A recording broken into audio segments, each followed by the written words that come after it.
Olá, caros professores que frequentam o canal Didática Reflexiva da Música. Sejam bem-vindos à nossa aula 4. E agora eu vou começar realmente a entrar em questões mais práticas e objetivas com relação ao que norteia o ofício docente, ok? Vamos lá. Bom, vamos falar de professores e ensino de música. Vamos ver o que tem em termos de teorização sobre isso.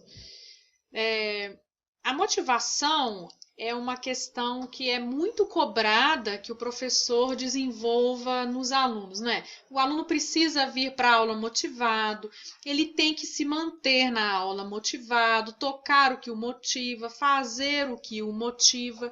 Mas a minha pergunta é, será que só os alunos é que devem ser e se manter motivados na sala de aula?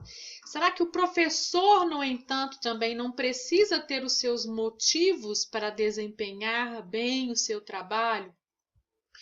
Né? E aonde é que estariam, então, os motivos do professor? A gente deve pensar o seguinte: o professor ele deve incidir sobre a motivação dos alunos para que ele mesmo se sinta motivado. Porque o motor do professor para estar e se manter motivado é o aluno. O feedback do aluno, a resposta dele em termos de participação, de empenho, de desempenho, né, de bons resultados naquilo que ele está fazendo, é a demonstração mais genuína de que o aluno está motivado. E isso é uma injeção de ânimo para o professor. Então, o que a gente deve pensar é que a gente jamais deve assentar a motivação do professor sobre uma provável motivação que os alunos possam levar previamente para a sala de aula. Isto é um engodo, né? É a dinâmica da aula que é responsável por desenvolver essa motivação. Então, eu estou questionando a questão, né, de a tarefa do professor é motivar o aluno. Não, a tarefa da sala de aula é que ambos se motivem, professor e aluno, uns aos outros.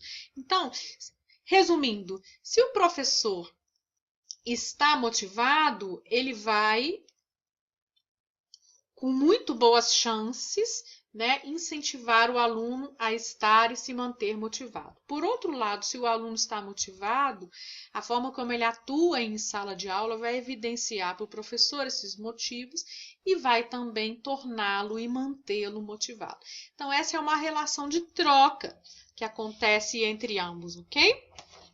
Vamos lá. Agora eu vou falar de algumas teorias que existem em torno das formas de ensinar música.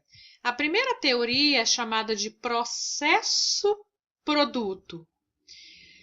A tônica dessa teoria é o seguinte: ela busca uma relação entre a conduta do professor e o rendimento do aluno. Então, nesse caso, ele vai descobrir quais são os métodos que trazem os melhores resultados.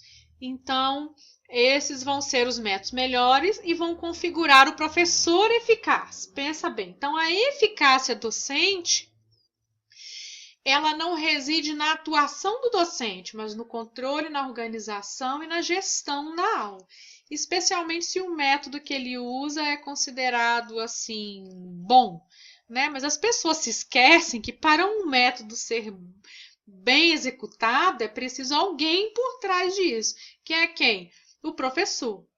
Então, o que acontece nesse caso é que o foco da teoria processo-produto está na eficácia docente. Então, existem dois grupos de comportamento docente. Um voltado para essa organização, controle e gestão social da aula, e a outra voltada para uma estratégia de instrução de conteúdos para aprendizagem. Então, o foco seria um método. O método é o professor. O método é a aula. Então, o professor ele vira um coadjuvante para bons métodos, como se fosse isso. A próxima teoria é chamada de teoria do pensamento do professor. Essa teoria ela busca estudar desde a conduta do professor e do aluno até o que pensa o professor imerso nesse conceito. Então, o sujeito professor define a aula. tá? Então, olha só, o planejamento da aula, os pensamentos e as decisões que o professor tem durante a aula, as suas teorias e crenças que ele se baseia para poder agir, é que vão definir a aula.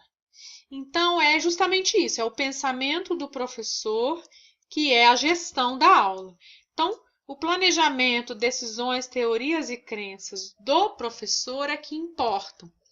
Então, o foco desta teoria é o processo de pensamento do professor. Não importa o aluno. E aí, o seguinte: existem também dois tipos básicos de ensino, né? Eu quis resumir assim a grosso modo, para a gente também não ficar aqui discutindo N tipos de ensino que existem por aí, porque existem. Mas os mais contrastantes, eu diria, são esses dois. O primeiro é o ensino por recepção, que é o ensino meramente transmissivo. Você vê pela chargezinha aí, o professor, né? Ai, o interior do globo está numa condição de fusão ígnea. Aí tem um menino pensando, fusão? Fusão? O que é isso? Ígnea? Ígnea? Globo? Condição? Ah, deixa pra lá. Então, essa charge, ela mostra um ensino que não está centrado no aluno. Então, além de não falar a linguagem do aluno, trata dos conteúdos de uma maneira descontextualizada da realidade do aluno. Em aula de música, um exemplo que eu vejo claramente disso é quando você, por exemplo, vamos supor que você trabalha na escola regular, tem lá uma turma de menino de 10 anos de idade. Então, você entra na sala de aula e não está interessado no gosto, nas preferências musicais dos alunos, que vão determinar os estilos que eles mais escutam, né?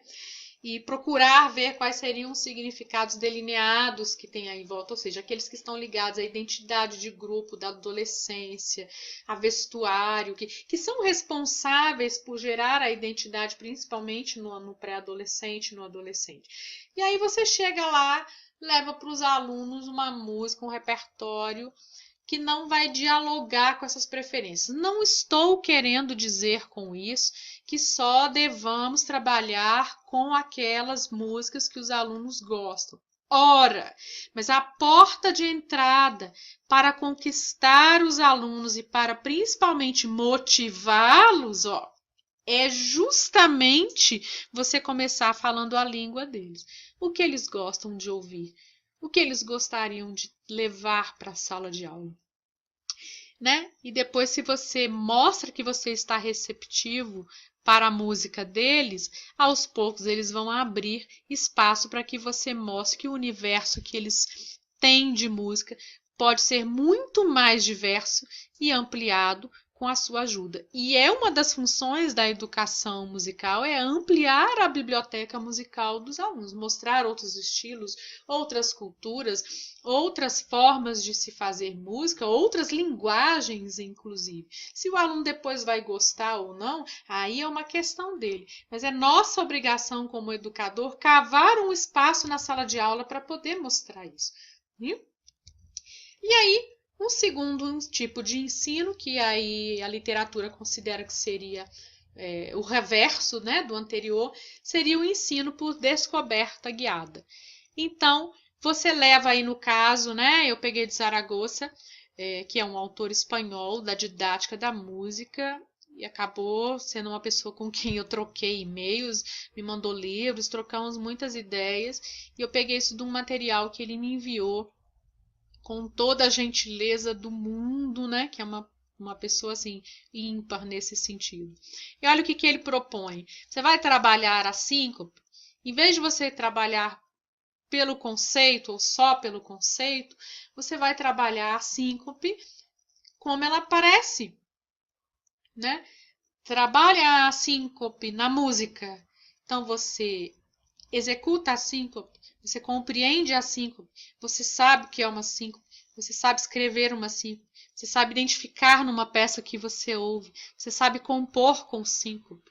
Olha, né, ele faz até um joguinho achei interessante. Síncopa, com copa, né? Então ele mostra aí o que seria com a ligadura, sem a ligadura, né? Então assim, explorar ao máximo um conteúdo de modo que o aluno vá fazendo com que este conteúdo,